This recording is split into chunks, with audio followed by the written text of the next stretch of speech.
오늘의 10분 말씀. 잠언 15장 19절부터 33절입니다. 마지막 33절 한 절 읽도록 하겠습니다. 여호와를 경외하는 것은 지혜의 훈계라. 겸손은 존귀의 길잡이니라.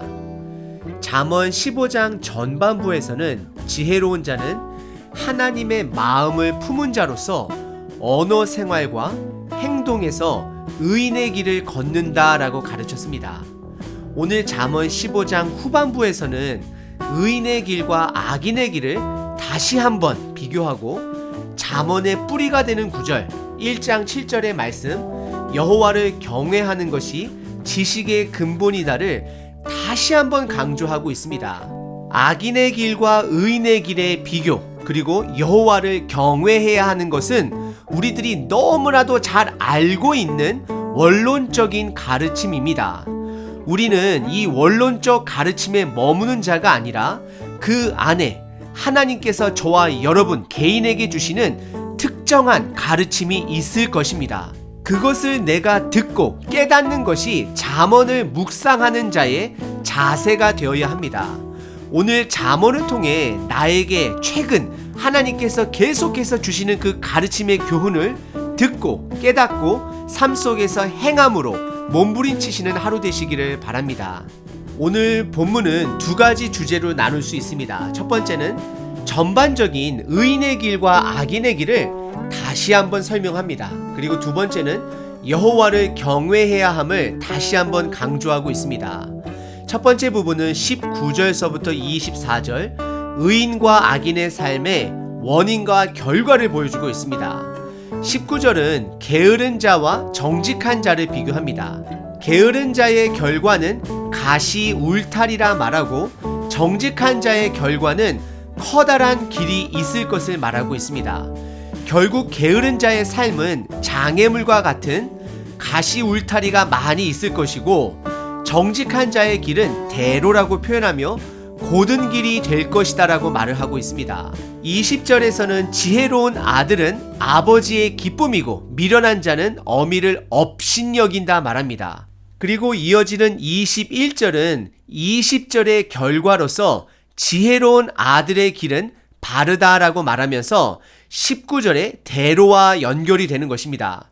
결국 지혜로운 자는 곧은 길로 인도를 받게 되고 무지한 자는 계속해서 죄악된 것을 즐기면서 죄악의 길로 걸어가고 있음을 잠언은 말하고 있습니다. 그리고 21절에 미련한 자들은 무지한 자는 미련한 것을 즐겨한다라고 말하면서 본인이 사망의 길을 가는지도 모르고 그 길을 즐기고 있음을 말하고 있습니다. 그리고 22절은 의논이 없으면 경영하는 것이 무너지고 지략, 즉 좋은 자가 많으면 경영이 잘 될 것을 잠언은 말합니다. 이것은 지혜 있는 자들은 독단적인 결정을 내리는 자들이 아니라 다른 사람들의 의견을 듣고 결정하는 지혜로운 자의 모습을 보여주고 있습니다. 그리고 우리는 동시에 옳은 소리와 거짓된 소리를 의견을 분별할 수 있어야 합니다. 그리고 23절은 의인은 하나님의 인도함을 받는 자로서 두 가지 지혜가 있음을 우리들에게 보여주고 있습니다. 첫 번째는 해야 할 말, 그리고 두 번째는 그 말을 할 때를 안다라고 말하고 있습니다. 23절입니다. 사람은 그 입의 대답으로 말미암아 무엇을 말할 줄을 아는 것이고요.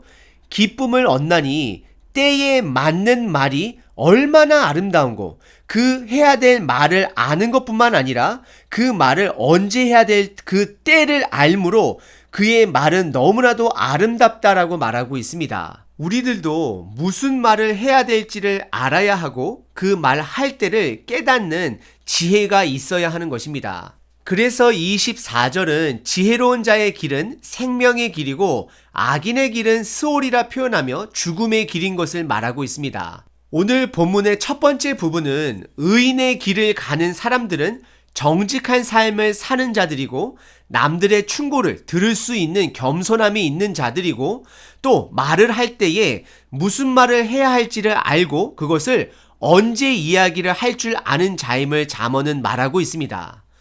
그리고 오늘 본문의 두 번째 부분은 여호와를 경외해야 함을 다시 한번 강조하고 있습니다. 25절서부터 33절입니다. 특별히 이 두 번째 부분에서는 여호와라는 단어가 다른 곳보다 더 많이 사용하므로 하나님과의 관계를 직접적으로 드러내는 가르침입니다.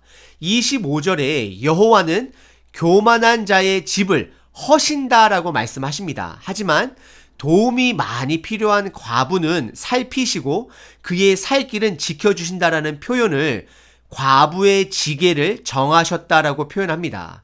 그리고 26절은 악한 꾀는 여호와께서 미워하신다 말씀하시면서 하나님은 우리의 마음의 중심을 보시는 분이라는 것을 다시 한번 강조하고 있습니다.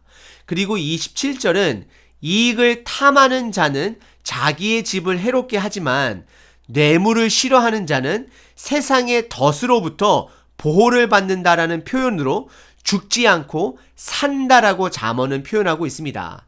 그리고 28절 의인의 마음은 상대방을 배려하는 마음이 있으므로 대답을 할 때에 말을 깊이 생각하고 배려하고 말을 하지만 악인의 입은 악을 쏟는다 말하며 남을 배려함이 없이 이기적으로 일방적인 언어폭력을 사용하고 있음을 말하고 있습니다. 그래서 29절 여호와는 악인을 멀리하시고 의인의 기도는 듣는다 말씀하십니다. 하나님은 우리의 삶을 보시고 우리와 이웃과의 관계를 보시는 분이십니다. 그것이 바로 우리의 마음의 중심을 보시는 것입니다. 우리의 삶 중심 속에는 이웃과의 관계를 보신다라는 것입니다.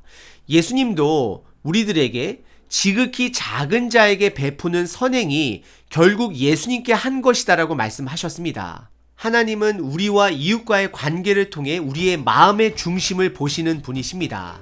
그리고 30절은 시각과 청각을 사용하며 하나님과 동행하는 자의 눈은 결국 시각이죠. 밝은 것으로 마음을 더욱더 기쁘게 하고 좋은 소식을 듣는 것, 청각이죠. 이것은 뼈, 즉 그의 몸을 온전하게 건강하게 한다라고 말하고 있습니다. 하나님과 동행하는 사람은 남을 배려하는 사람들입니다. 그리고 그런 사람들은 하나님과의 동행한 가운데 더욱더 기쁨과 건강을 누릴 것을 잠언은 말하고 있습니다. 그리고 31절에 생명의 경계를 듣는 귀라는 표현이 나오게 되는데요.